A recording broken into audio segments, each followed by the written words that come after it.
Thank you all for joining us today. My name is Leah Lofton. This evening we're going to talk about things not to do in consulting. First, I'd like to tell you just a little bit about myself. I graduated in 2002 from Jones County Junior College in Mississippi with an associate's degree in information systems technology.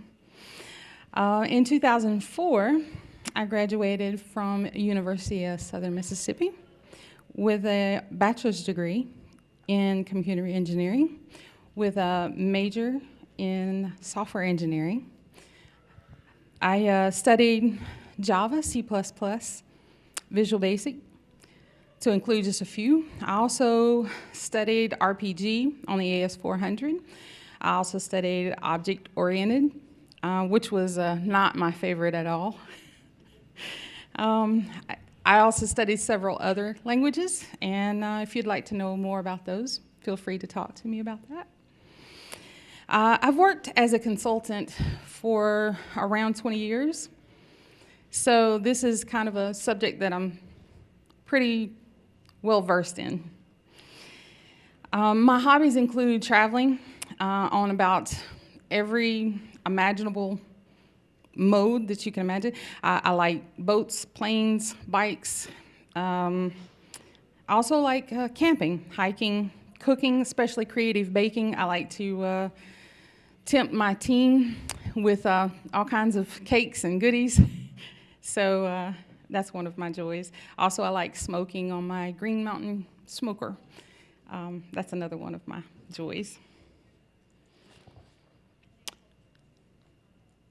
So the 8 critical things that I've kind of come to learn over time is failing to listen to clients, making assumptions, overpromising and underdelivering.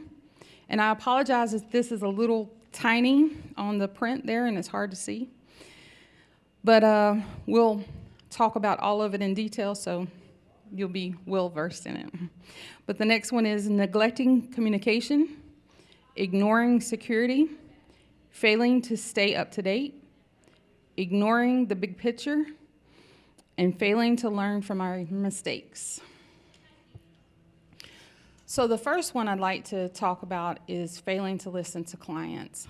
And it has been one that it doesn't matter if it's civilian, military, or what your client is, it's been one that has plagued my entire career as one of the overall big picture items. So ignoring your client input can lead to missed opportunities for innovation and improvement. It can also, not listening to your clients can cause mistakes and errors that could have been avoided. Failure to understand the goals and objectives can result in a mismatch between the final product and what the client wanted. That's hugely important.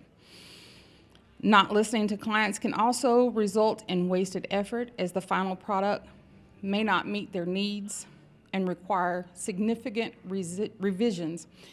And again, I apologize for words. Sometimes words are hard. So if you catch me on a word where I stumble and I change it, much like Porky Pig, feel free to laugh, because my kids do all the time. Second of all, we have making assumptions. This is something that I also do from time to time. It's human. We all do from time to time, I'm quite sure. But making assumptions can also fail us in listening to clients. Not listening to clients can result in wasted time and effort, as the final product may not meet their needs and require significant revisions. Failing to listen to clients can lead to misunderstanding their needs and requirements. Not listening to clients can also cause mistakes and errors that could have been completely avoided. Failure to listen to clients' goals and objectives can result in mismatch between the final product and what the client wanted all along. Also, not listening to the client can result in a wasted time and effort.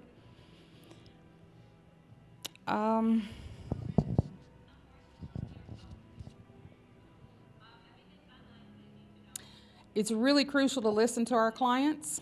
In times we can be too eager to offer our own advice and kind of think you know it all versus what the client may want, what their ideal may be. And they may have one complete ideal, and what we want for them may be completely different. So, and in result, I've seen as an engineer, we have this running joke. We have this picture of what the client thinks they're going to get, what we see for them, and what the end result is. And in the result, we want a happy client. The next one is overpromising and underdelivering. Working for the military as much as I did, we have a thing where we say it's always better to underpromise and overdeliver. And for this particular one, and I apologize, my notes got messed up. But for this particular one, the overpromising and underdelivering, it can lead to a negative word of mouth. It can lead to a lot of negative connotation with your client, with your customer, and that is the last thing you want. You don't want to have your customer come to you and want their money back, because it leads to a loss of trust, it leads to a loss of faith, and it leads to a very angry customer. If you've ever dealt with an angry, upset customer, they're not fun. That's the last place you want to be. Also, making unrealistic promises is not something that you ever want to have to face. It's never a position that you want to be in. It's never a position you want to put your boss in. As a consultant, I've never wanted to ever have a place where you want to come have your boss look at you and say, what did you tell your client? So it's just never a good place to be. Not understanding your client's requirements and limitations, and then having that inability to deliver. Say you have a report, and you said, I'll get you that report by the end of the week. And you didn't. That's not a good feeling, not a good place to be. So, something we'd like to avoid. Neglecting communication. There was recently a situation where it wasn't a neglecting of communication, but maybe not a good communication. I had this experience myself. Neglecting communication is an extreme point, but we not only want to be sure that we have good communication and a lot of it, but we also want to be concise with our communication, because neglecting communication, it results in ineffective solutions, missed calls, errors, project failure. Not only that, but again, a loss of trust. It leads to loss of clients, loss of revenue. Your business is going to fail. And the other thing is too, not only is your business going to fail, but your consultants are going to be unhappy. At the end of the day, your biggest ally is your communication to your customer. You want to build on that. You want to build on, hey, how can I make you happy? What is your expectation? What is your expectation of communication during this project? What can I do to make this successful? It also leads to a lack of accountability, responsibility, and it just makes it difficult to achieve project success. And that's what we all want, is a very successful project, a successful outcome for the customer. We want to make them happy. Because not only do we want them to keep coming back, we want them to bring their friends.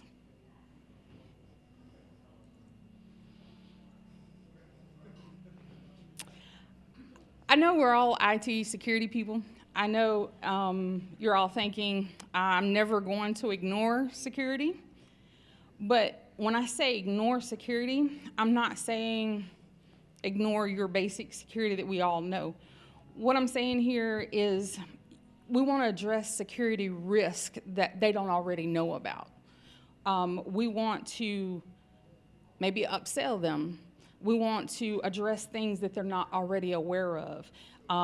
We want to implement appropriate security measures that can result in a failure of maybe their legal team, their regulatory requirements, that they can maybe result in like fines and legal actions that they're not aware of.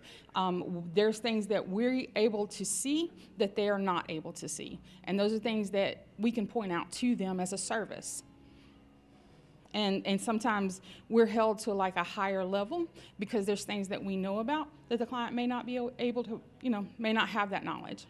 And it's our responsibility to kind of point these things out to them.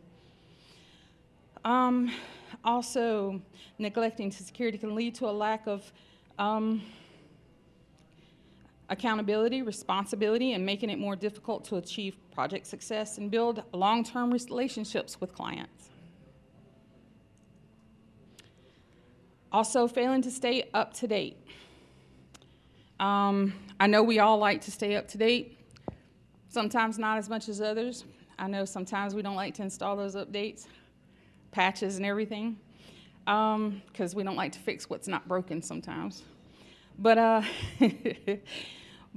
not in the other part of this is we like to invest in training. We like to invest in professional development. It is important to all of us that we do that we stay up to date. Not all in software, hardware, but in ourselves as well. It's always important that we invest in ourselves as much as our hardware, software. That's just as important to stay up to date. Any questions on that? Y'all are quiet. Also, the other thing is ignoring the big picture. Sometimes when you're in the weeds, sometimes when you're in the midst of testing or the day-to-day, it's kind of hard to see the big picture. And sometimes when you have a difficult client, it's hard to see the bigger picture. But in this particular one, failing to understand the client's industry market trends, it can result in solutions that are not competitive or not effective. Ignoring the big picture can result in solutions that don't integrate well with the client's existing systems or processes. Not considering the big long-term effect of solutions can lead to additional cost and inefficiencies for the future. I just had a project to where the client bought one thing. They wanted something else in the end, and not ignoring the bigger picture wound up leading to selling them 3 additional projects where they wanted something much bigger, much more effective. It was listening to them, paying attention to what they wanted, but just looking at the bigger picture, listening to our client, opening that communication. That's what they wanted. Led to a much happier customer.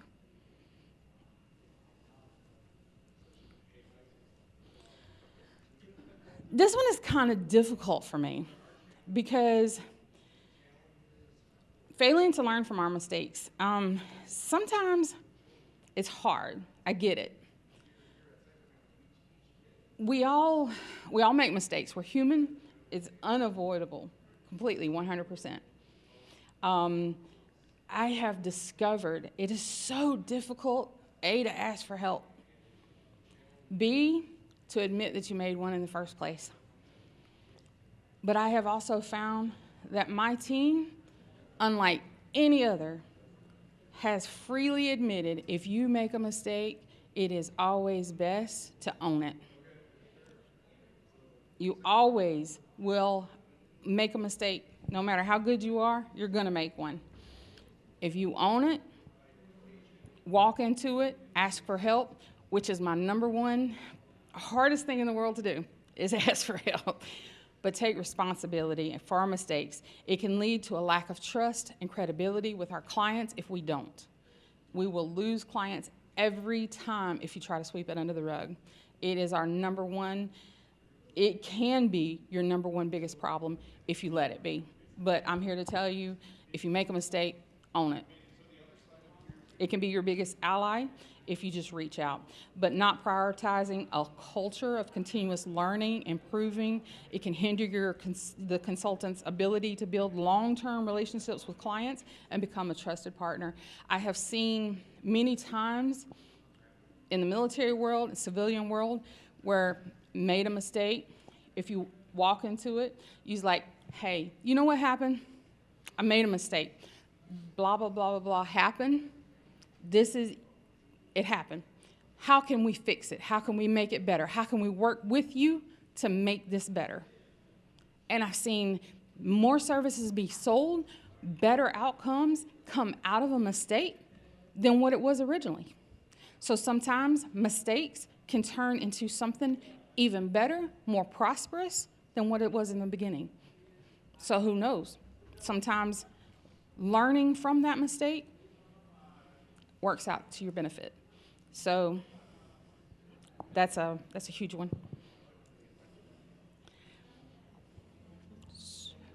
Questions? Yes, Eric. Can you give a funny example of a mistake that someone on your team has made without naming names? Does it have to be the team now, or could it be a previous team?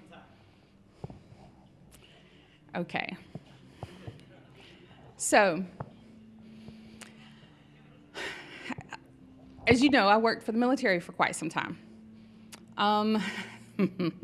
There was not to give my age off, but there was a time when laptops went from selling laptops with floppy drives to not selling laptops with floppy drives. There was a particular piece of software that only used floppy drives. There was a particular captain on this base, and his nickname was Ogre. And I was the lead at the time, and this particular captain did not know how to use a floppy drive. My technician, he went and installed this laptop without explaining to the captain how to use the software, and just left it. He just installed this new laptop for the guy and left. And so I walked in the next day completely unaware. Captain Ogre caught me in the hallway and just cussed me out. I'm Captain Ogre. You will have me a laptop with a floppy drive at 1300 on my desk. They don't make them anymore. I don't know how to tell you. I'm not going to have you one, dude. But it resulted in me helping him use the new software and training him how to use the new software. But then I got to pull my technician aside and explain to him, you can't just... But Captain Ogre's whole team got to hear him address me. It was funny at the time. I'm sorry it didn't come out as funny, but if you could have seen me in my stilettos and skirt and Captain Ogre addressing me, I'm like, sir, yes, sir, I'll get you that floppy. It's not going to happen, but yes, sir.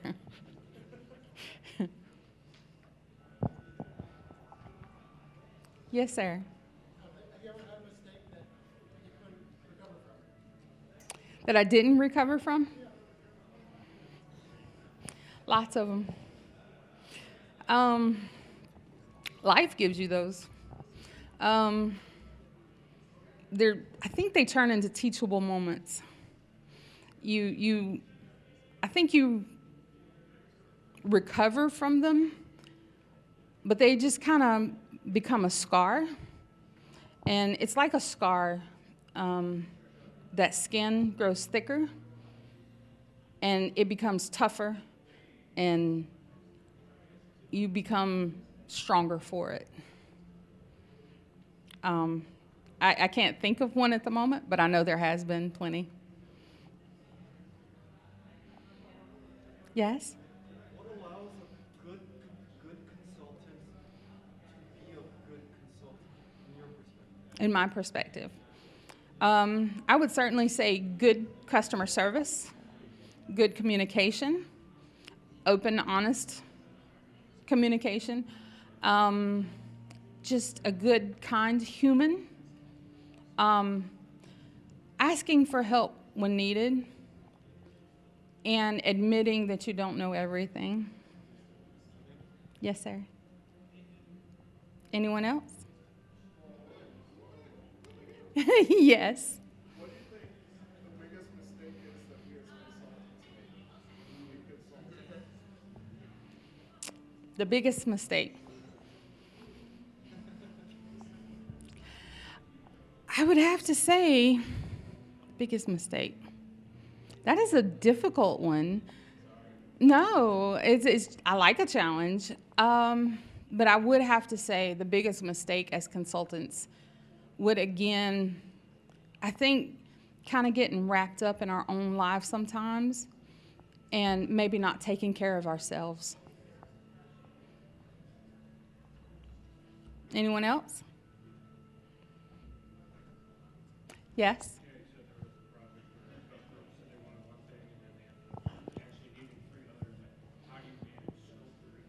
I'm so sorry, I cannot hear you. You said you had a customer that initially wanted one thing and then ended up needing 3 different things altogether. How do you manage scope creep projects? We actually have that quite often. That's a very good question, too. So we manage it in different ways. If we can allow a little bit of scope creep for customer service, sometimes we do. If it is too much scope creep, we send sales and say, hey, let's buy additional services. Mm-hmm. Does that answer your question? Okay, thank you. Anyone else? I'm so sorry. I think that's all. Oh. What's the best thing you cooked on your green egg? That would have to be a Boston butt. Yes. Yeah. Absolutely fine. But thank you all.